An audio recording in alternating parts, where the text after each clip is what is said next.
Okay. Last, nandito tayo sa i-apply natin practically yung ating nasol.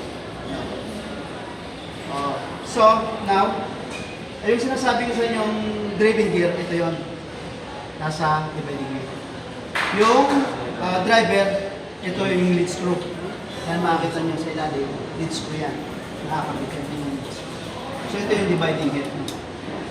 So, ito yung then ikakabit natin mamaya, and then ito yung isa pa, yung set of gear na dito natin ito. Yung 64, 28, 56, and 48. Okay, so, pakabit natin ito. Tayo.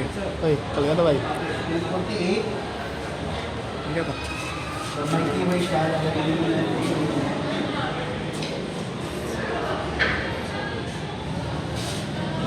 ito yung 48, ano?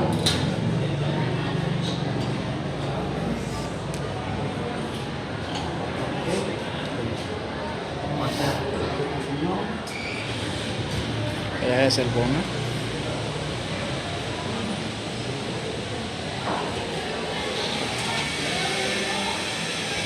Secure natin yan, no? Ano para maka-play? Para maka-play.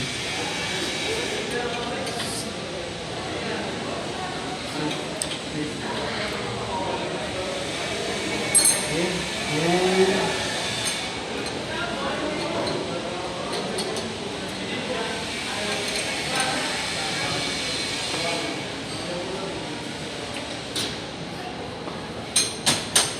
so, asan yung 64?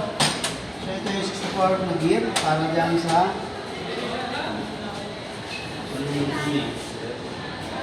two-way. Yan nakita na dito.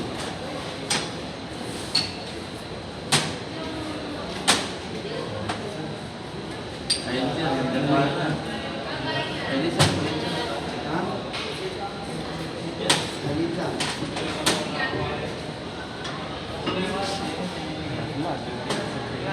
Sa baba. Mahaba to, dito yan.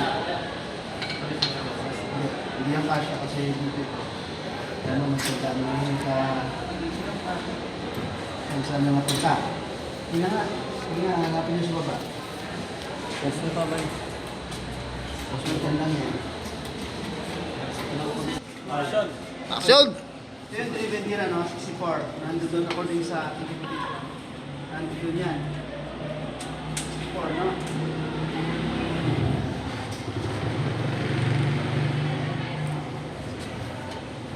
Next is the set of 28. 26. 28.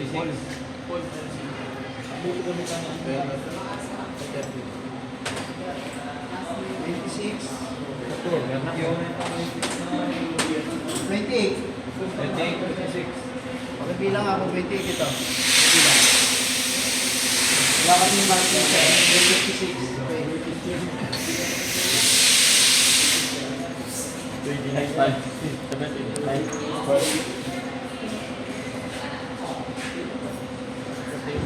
28. So, ito yan, 28. Then, magkasama yung 56, no?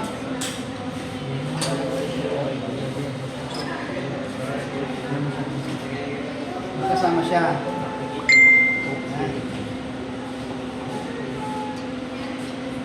So, ang mag-mesh niyan, yung 28 sa 64. Kita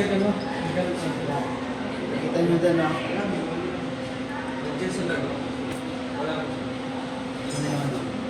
Yan,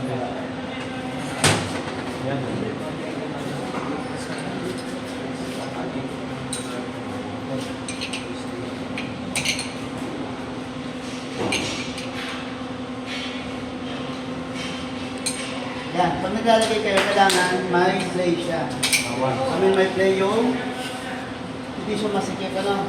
Plug and play. Para hindi siya Naglalak. Lagi siyang may clearance. Ano? Yan yun. Play niya ba yun? So, okay. Set na yan. So, kung makikita nyo, as you can see, hindi nag-abot yung 56 saka sa 48. Yun ang minimate ko kanina. No?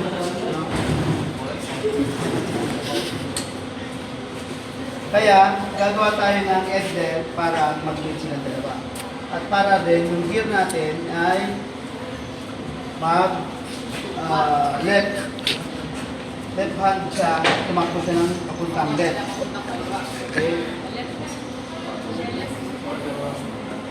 Dasan itisari na no, kung anong ilagay nating gear dito. As long as na magme-mesh siya. So walang bearing yung number niya kahit malaki yung maliit. As long as mag-mesh siya dyan sa mag-mesh siya dyan sa ano niya. Sa dalawang gear, 56 and 48.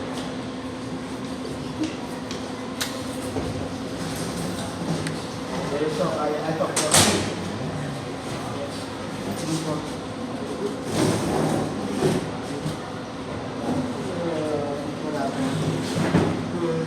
So, makikita niyo, so kasi ano, pwede na siya yan, no? Mag-mesh na siya. Yan, no? Ano? Pero, again, maglalagay ka ng clearance para sa dalawang. So, okay? Yan. Then, yan yung backlash niya. Oh. May ano siya, may siya. So, dito ka na. Okay? Dito siya. Diba? Kakabit mo na, no? Kapit na natin ito. Saan na yung gear? Ito na yung gear, ano?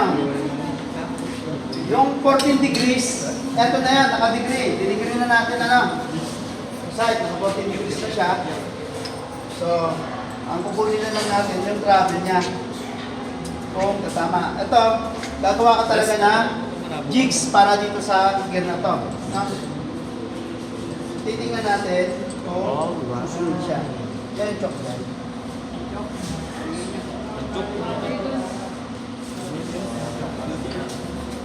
Kasi yung ano, bigyan mo ko ng ano, brush.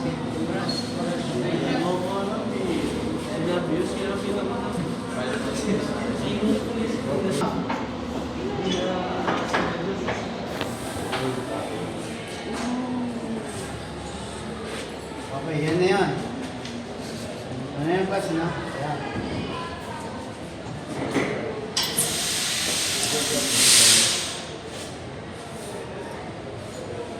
Nakakita ba? Dapat dito ka, ano, dito ka na. Nakaset, all set na tayo. So, tingnan mo yung dito. Sa gear pa sa kabila. Diba?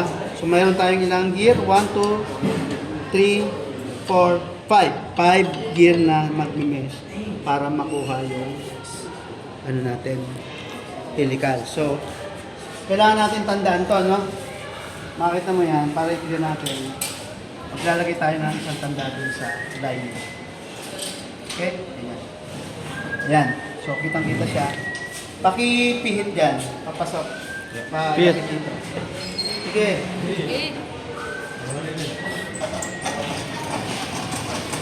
Sige, sige. Lapit mo lang.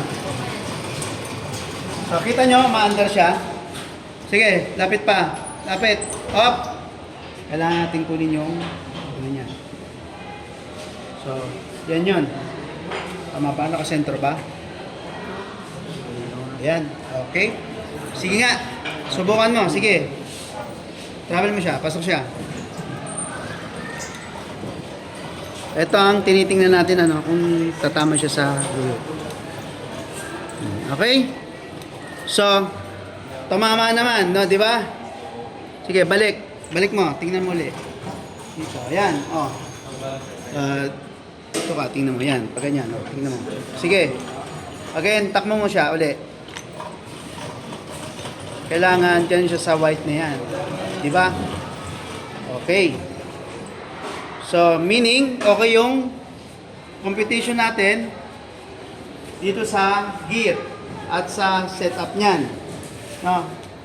So, ibig sabihin, hindi nagsisinungaling yung pag-compute natin. All set siya. So, ngayon, kayo na ang gagawa na yan. No? Bibili kayo ng materyales, bibigyan mo kayo ng sukat ng materyales, number of teeth, number of degrees, and yun lang siguro bibigay ko sa inyo. Tapos, yung unknown, kayo nang mag-check. And kayo na rin ang magkakabit dito. No? Kayo na ang mag-set up. Hindi ko na kayo tutulungan.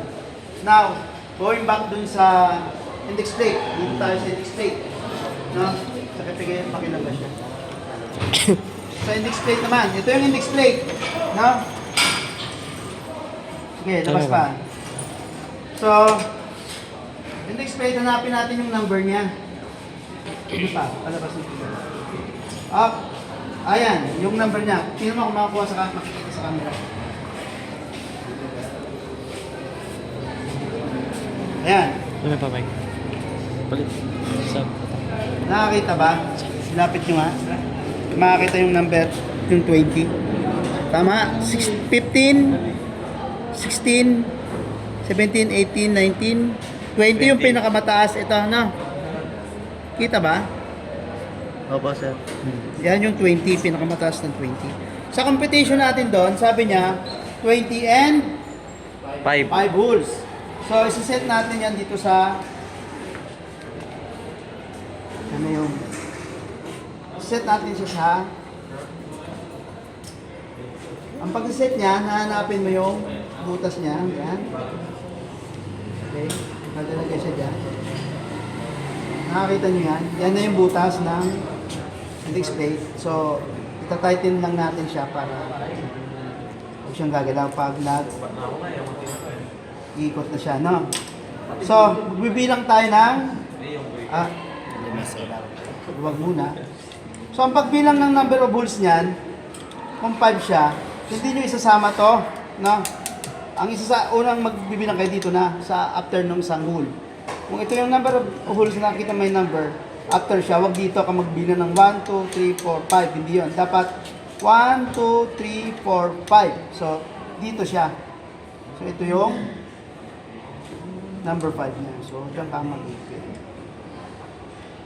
Diyan mo siya ngayon hihigpitan kung nandito na siya sa number 5. So, first, ilalagay mo sa dyan sa hole na yan. I-engage mo siya dyan. Now, sige, lapit mo ng konti. Dito ka.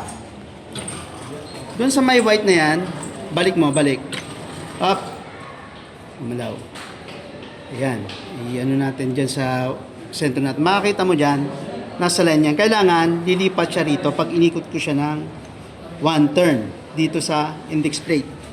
Pag inikot ko ng 1 turn, lilipat yan doon, no? So, nandiyan tayo, ibig sabihin yan, magwa 1 turn ako. Kasi sasabi doon, 1 turn and 5 holes, no? 1 turn, 1 turn na siya, saka i-engage ko siya sa 5 holes. 1, 2, 3, 4, 5. Then move. Move mo yung ano niya, sector arm. So ayan, makakita mo, lumipat na siya dun sa isang ano niya, ngipin niya. So lagyan natin to ng line. O sige, pakipihit kung tatapatin dyan. Sige. Ibig sabihin yan, for example, kinukuhaan nyo na yung isang ngipin niya. Sige. Okay, good. Balik. Okay, balik mo. Ayan. Nakikita nyo, gumagalaw. Sige, sige, balik. Balik. Hop. So, ibig sabihin, nakakat ka na ng isang ngipin. Again, kailangan sumakto rin siya. No? Again, 1 turn ulit. Tapos, 5 holes. Again, move mo yung sector arm. Nandun ulit yan. Sige, nakita mo, lumipat na naman siya doon. No? So, kailangan dito na naman siya pangalawang line, pangalawang ngipin. Sige, diretso. Sample lang yan, pero pag nag-practice na kayo niyan, pag kayo na, yan naman ano nyo. So, yan. Okay, balik.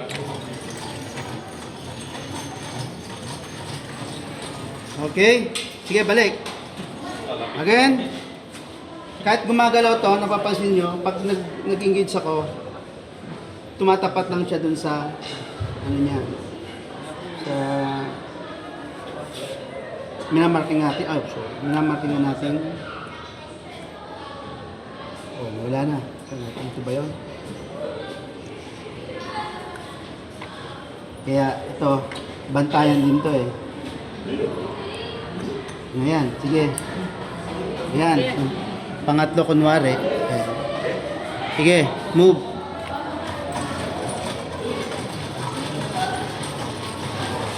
Diba? Tama lang. So, balik.